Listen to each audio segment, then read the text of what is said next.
Welcome back to Plague Scythe Studios Gearheads. Today, Mooer Audio strikes my wallet yet again with the first of the newest line of micro preamp pedals called the 011 Cali-Dual.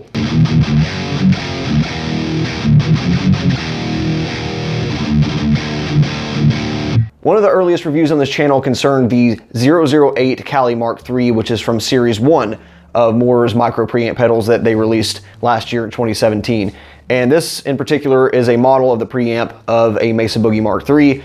When it came out, I was pretty impressed with it. I still use it time to time, running it through the effects loop of amps, and just as a quick on-the-go travel rig, if I don't want to, lug around an AX8 or I'm worried about losing it, this would be a lot less hurtful on the wallet if something happened to it. I said during that review, and when these came out, that I was a bit surprised that of all the amps they chose, of the first 10, that the Mesa Boogie Dual Rectifier came before a Mark series amp. Not necessarily because it makes sense chronologically, but because of just the huge impact on heavy metal that the Rectifier series of amps have had.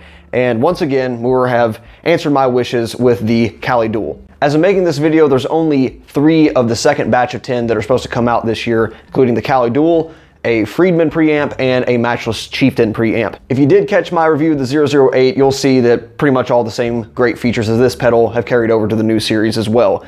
It's a digital recreation of a Rectifier preamp that fits in your pocket. It's supposed to be in line with the quality of Line 6, Kemper, and Fractal Audio emulations, and we'll put that to the test in this video a little more than we even did with this. Like the last series of preamp pedals, this has 2 channels, one clean, one overdriven. It has the same basic controls with volume, gain, treble, mid, and bass on both of those channels, and they save. So that means that you can crank everything to 10 and then switch over to clean, put everything back to noon, switch over to the overdrive channel, and you're still on 10, even though it doesn't look like it. And that was one of my favorite features of the last series as well.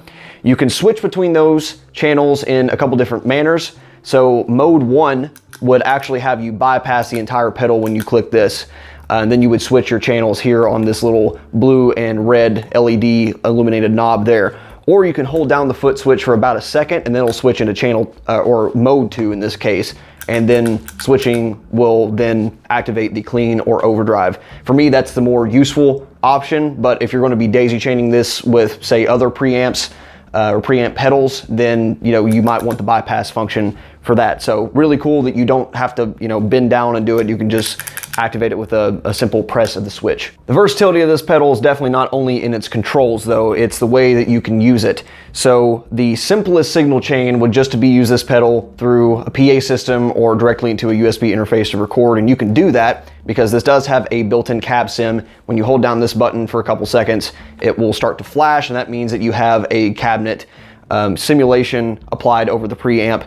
I don't know if it's an impulse response, I don't know if it's just fancy EQ, because it sounds better than just straight EQ, but I'm not sure and I can't say with certainty.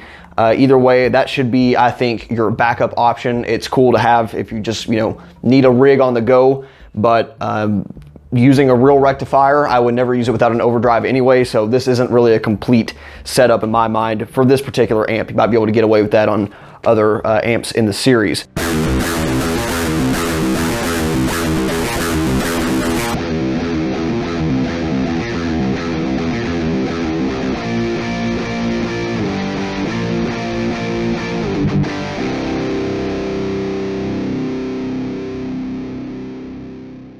So you can do that, but I think the more killer feature, or rather setup for doing direct, would be pairing it with something like the Mooer Radar, which has both power amp emulation and of course cabinet impulse responses that you can pair with different microphone models, and that will get you basically all of the direct sound you need.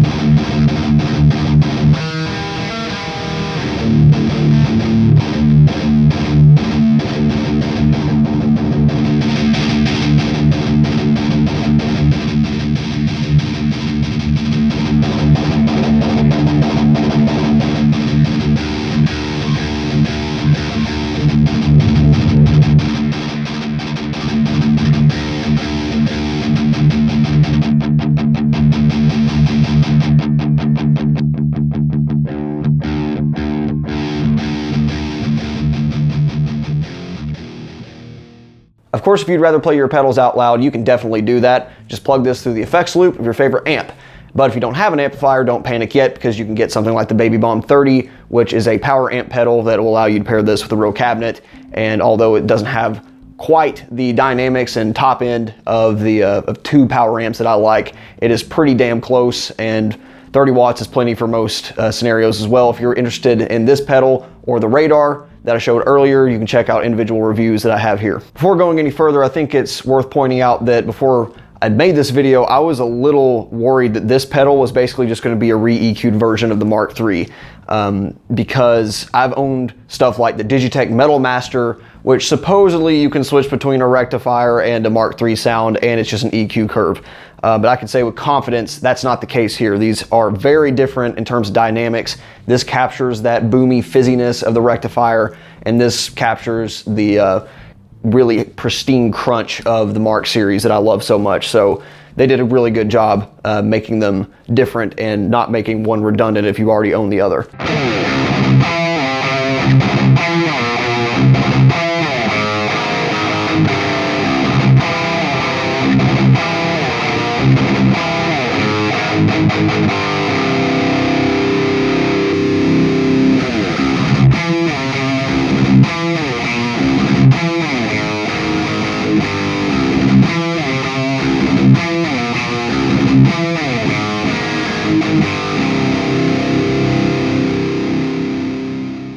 When I first looked at the 008, I was able to cover the budget-conscious direct-to-board or direct-to-audio interface sound pretty thoroughly. But what I couldn't do was see how well these pair with more premium gear, to see if this would even be worth your time if you had something like a Marshall half stack and wanted a little bit of Mesa dual rectifier sound to go on it without spending a whole lot of money.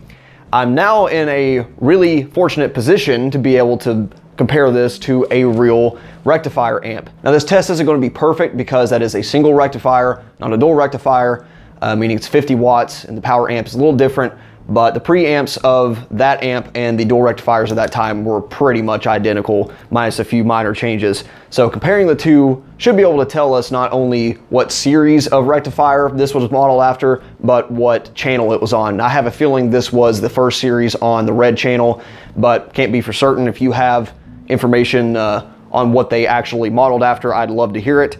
But without further ado, I'll let you hear the results for yourself.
With that perspective, I'm even more impressed with these micro preamp pedals, although those results are a bit of a double-edged sword.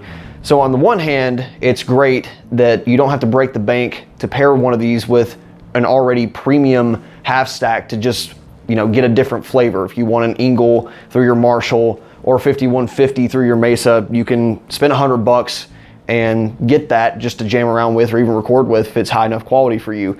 And I think it really speaks to the quality of their emulation to see how much they shine when you do pair them with a real tube power amp and a real cabinet. The downside of that is if you're the budget conscious audience that just wants to buy one of these for the direct or jamming through a solid state combo amp, then you're not really getting the full experience. I feel like it still sounds great, and it's still a much better value than basically any other pedal derivative of that you can buy out there if it's not a multi-effects unit. The positive side to that though is if and when you do decide to upgrade your other gear, these don't magically become obsolete. They actually sound better, making these a pretty good long-term investment even if you're just starting out, in my opinion. So final thoughts, it's freaking awesome. It's too dull of an amp to use without an overdrive, in my opinion, but that's the case with the real Rectifier. Sure, if you're a Rectifier player, you already know that. So you'll want something like a clean boost or a tube screamer, a super overdrive derivative in front of this if you're going to be using it for heavy metal. I like the graphics a lot better on this than I do the Cali Mark III, not that that matters. I guess it's supposed to be tweed on the 008. The diamond plate looks a lot cooler to me, but personal thoughts. So yeah, they knocked it out of the park once again with this line of preamp pedals, particularly this one, and I look forward to seeing what they have on the rest of the series.